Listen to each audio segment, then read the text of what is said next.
Phone tapping case విచారణలో సంచలన విషయాలు వెలుగు చూస్తూ ఉన్నాయి. ఇవాళ కేసులో A4 గా ఉన్న రాధాకిషన్ రావును పోలీసులు కస్టడీలోకి తీసుకుని విచారించనున్నారు. చంచల్గూడ జైలు నుండి పోలీసులు ఉదయం తమ కస్టడీలోకి తీసుకుంటారు. కాగా రాధాకిషన్ రావును 10 రోజుల కస్టడీకి ఇవ్వాలని పోలీసులు కోరగా 7 రోజులకు కోర్టు అనుమతినిచ్చింది. సంచలనం సృష్టించిన ఫోన్ ట్యాపింగ్ కేసులో అధికారులకు కొత్త చిక్కులు వచ్చి పడుతూ ఉన్నాయి. ఈ కేసులో అత్యంత కీలకమైన ఎలక్ట్రానిక్ ఉపకరణాలను సేకరించడం సవాలుగా మారింది. చేసిన నేరం బయటపడకుండా ఉండేందుకు ప్రణీతరావు ముఠా హార్డ్ డిస్క్లు వంటి వాటిని ధ్వంసం చేసి మూసీ నదిలో పడివేయడంతో వీటి నుండి సమాచారాన్ని పునరుద్ధరించడం కష్టంగా మారింది.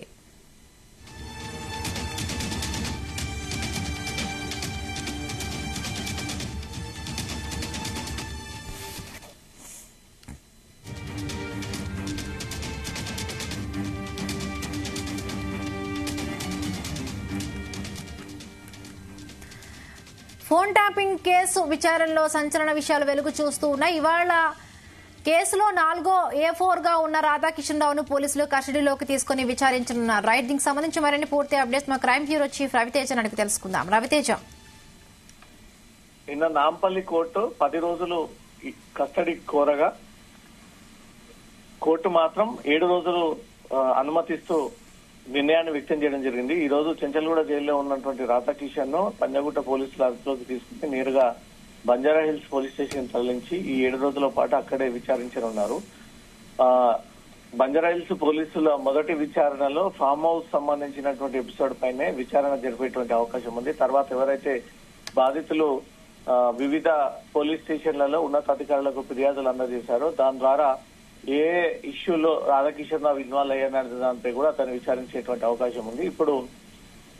ఇప్పుడు పెద్ద సమస్యగా మారింది. ఏదైతే Praneeth Rao and gang members SIB కార్యాలయంలో ఎలక్ట్రానిక్ డివైజెస్ అన్నిటిని కూడా డిస్ట్రాయ్ చేసి దాన్ని కట్టర్లతో కట్ చేసి ఏ మాత్రం ఆధారాలు దొరకకుండా దాన్ని తీసుకొచ్చి నాగోల్ మూసి బురదలో పడేయడము, మళ్ళీ ఇన్వెస్టిగేషన్ లో భాగంగా ఆ ఎలక్ట్రానిక్ డివైజెస్ అన్ని కూడా కావాలంటూ కూడా అతన్నే తీసుకెళ్లి సీఎం రికన్స్ట్రక్షన్ లో భాగంగా ఉప్పల్ మూసీ నదికి వెళ్లి ఇక్కడ ఈ ఎక్విప్మెంట్ అంతా కూడా పడేశారంటూ కూడా దాన్ని గజీతగాళ్ల సహాయంతో ఆ ఎక్విప్మెంట్ అంతా బయటికి తీయడంతో అది అప్పటికే ముక్కలుగా చేసి ఎక్విప్మెంట్ అంతా కూడా పనికి రాకుండా ఉండడంతో ఇప్పుడు అధికారులకు అది సవాల్గా మారింది. దాంట్లో ఉన్నటువంటి డేటాను ఎలా బయటికి తీయాలి, కోర్టులో టెక్నికల్ ఎవిడెన్స్, సైంటిఫిక్ ఎవిడెన్స్ తప్పనిసరిగా ఫోన్ ట్యాపింగ్ అనేది ఎవరి డేటా తీశారు, ఎంతమంది కన్వర్సేషన్స్ విన్నారు, ఎవరెవరి వాట్సాప్ కాల్స్ అన్ని బయటికి తీశారు, CDRలు, టవర్ లొకేషన్స్ బయటికి తీశారు.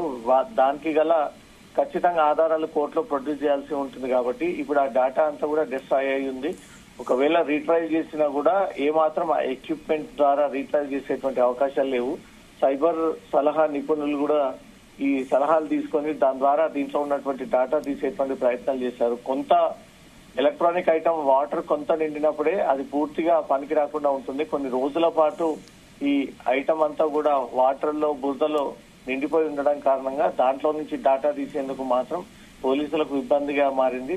నిపుణులు కూడా దాంట్లో ఉన్నటువంటి డేటాని రికవర్ చేయలేకపోతున్నారు. ఒకవేళ డేటా రికవరీ చేయలేకపోతే మాత్రం పోలీసులు ఈ కేసులో పూర్తి ఆధారాలు ఫోన్ ట్యాపింగ్ జరిగినట్టుగా కూడా సైంటిఫిక్ టెక్నికల్ ఎవిడెన్స్ కోర్టు ముందు ప్రవేశపెట్టలేకపోతారు. కాబట్టి ఈ కేసు చివరికి ఏ బలం లేక తిరిగి కొట్టేసేటువంటి అవకాశం ఉంటుంది, లేదా ఈ అరెస్ట్ల పేరుతో, నోటీసుల పేరుతోనే కంటిన్యూగా ఈ ఎపిసోడ్ నడిచేటువంటి అవకాశం ఉంటుంది. కానీ లాస్ట్ ఫైనల్ గా ఫోన్ ట్యాపింగ్ జరిగిందనే దానికి పోలీసులు సేకరించేటువంటి సాక్ష్యాలలోనే దాన్ని బలమైనటువంటి సాక్ష్యాల కిందకి భావించి కోర్టు దాన్ని బట్టి వీరందరికీ కూడా జీవిత ఖైదు లేదా పనిష్మెంట్ వేసేటువంటి అవకాశాలు ఉంటుంది. కానీ ఈ ఎక్విప్మెంట్ ద్వారా రీట్రైవ్ అయ్యేటువంటి అవకాశాలు కనిపించట్లేదు. కాబట్టి ఈ డేటానంతా కూడా కోర్టులో ప్రవేశపెట్టకపోవచ్చు పోలీసులు అనేది మాత్రం ఈ అనుమానాలు వ్యక్తం అవుతా ఉన్నాయి. ఇప్పుడు పోలీసులకు పెద్ద సవాల్గా మారింది, పెద్ద తలనొప్పిగా మారింది.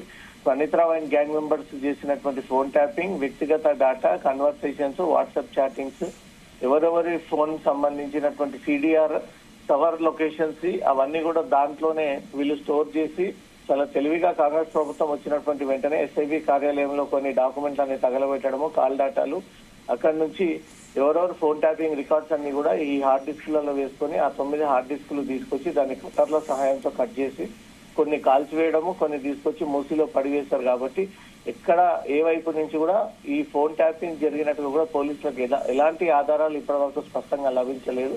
ఆ ఆధారాలు దొరకకపోతే మాత్రం ఈ కేసు మళ్ళీ కొలిక్కి రానట్టే అనుకోవాలి. ఇప్పటికీ పంజాగుట్ట పోలీసులు మాత్రం ఈ ఫోన్ ట్యాపింగ్ సంబంధించినటువంటి డాటా రీట్రైవ్ విషయంలో మాత్రం సీరియస్ గానే వర్క్ చేస్తూ అవసరమైతే విదేశాలకు పంపి ఈ ఫోన్ డేటాని రికవరీ చేసి తీసుకొచ్చి కోర్టులో ప్రొడ్యూస్ చేసేటువంటి ఆలోచనలో ఉన్నట్టుగా తెలుస్తోంది.